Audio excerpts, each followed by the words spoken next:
Hello there, Paco here. So when you want to make a sample-based beat, you normally grab your sample from some jazz, from some blues, from some funk, something like that. But today I wanted to sample something a little bit different to what we are used to. I wanted to sample some classical music and see what can we make with it. So let's get started. So classical music is pretty big. It's not only one type of music. There are many kind of musics, artistic movements that are put into the same umbrella of classical music. So the one I wanted to sample today is kind of in the late stages of what we kind of call classical music, and it is called Impressionism, and it's in the late 1800s, early 1900s. So I wanted to sample specifically Clair de Lune, which is a piece by Clair de Debussy, and it's one of my favorite piano pieces. So let's see how we can do it and what can we get out of it.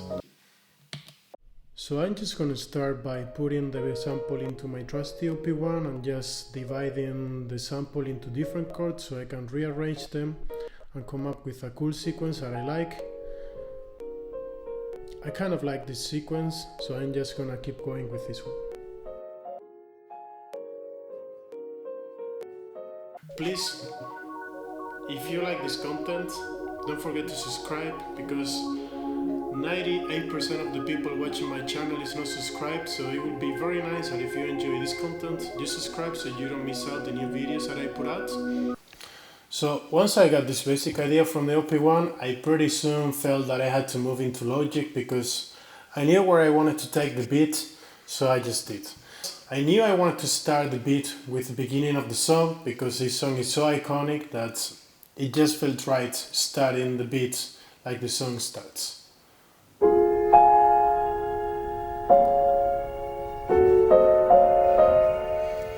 I'm running this through Fragments. It's a plugin from Arturia, which in my opinion is so good to make these dreamy effects. Pretty early into the track I started transitioning from the actual song to the chops that we got from the OP1. And this is how this transition sound.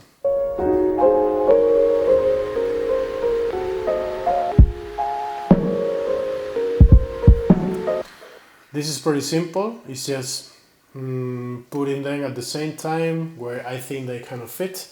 And then when it was time to say, okay, this is now the beat, I put the percussion into it. This is a very simple drum beat called Uptown Flow. It's stock from Logic and I think they sound very good. So this is how it sounds. I also put some rain effect because I felt like, I don't know, I kind of needed it. And the last thing about this introduction is that I am running the sample from the OP1 through Fragments, just like the one before, and also through this tape, which is an effect from Arturia as well, that sounds really good. So this is the difference with effect and without effect. Then I knew that I couldn't take this too far because it was pretty simple, so what I did was to resample the chops that I got from the OP1 and I reordered the chords a little bit. Then for that I used the Logic sampler and I came up with this other sequence that I will use pretty much in the next section of the track. I'm also running this through the tape and through the Fragments.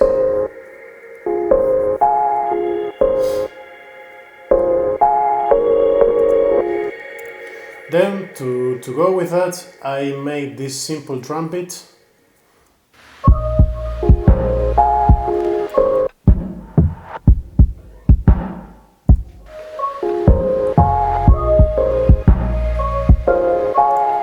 And then I made this kind of simple melody that will go as well with it.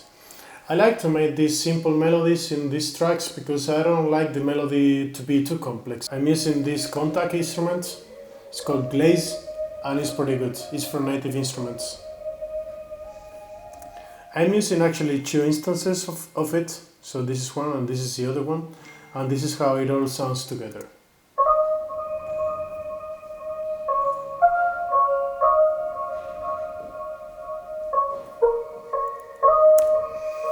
Then all together goes like this.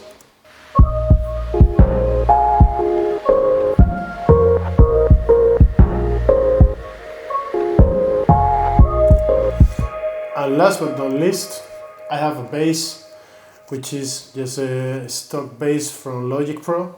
It sounds really good, it's this one. It's also very simple, and I just use it to have a little bit of groove and a little bit more foundation to the chords. And this is how it sounds by itself.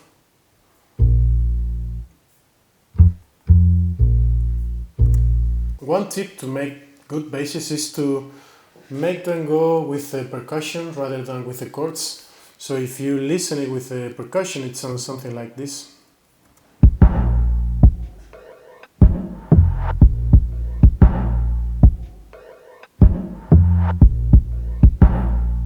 Because the creation of the groove is with the percussion and with the bass, not only the percussion and not only the bass.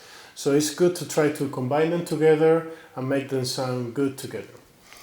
Alright, so that section goes for about maybe 30 seconds, and then I felt like a change was needed, and then I came with these nice dreamy chords. First of all, it's a very drastic change, and I love this kind of changes. It's not something that everybody likes, but I personally really like these abrupt changes in the songs. So it goes from this to something completely different.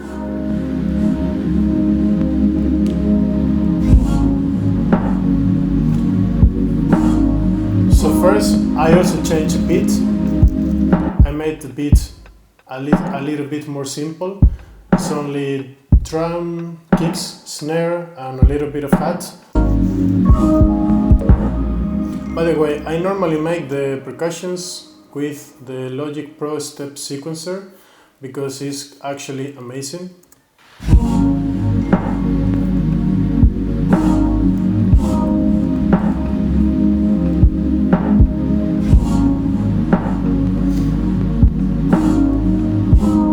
So as you see, it's only kick, snare, the snare goes with a clap, and then some hi-hat.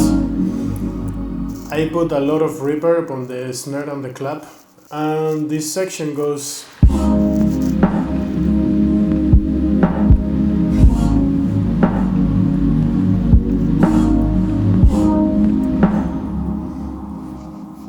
Then to keep going with this section, I introduced the initial sample that we got from the OP1, and it's something like this. Also the melody and the bass. So now we are bringing it home a little bit. So I think this kind of environmental chords sound very good.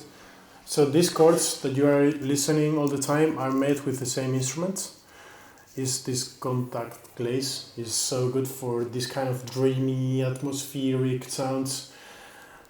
So this is basically everything together. I have two instances of that, running the chords, then another instance of the bass, then the sample, basically everything together.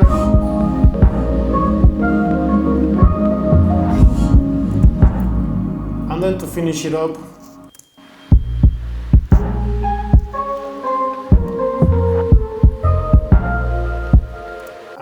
if you see, it's kind of the same thing, but played here.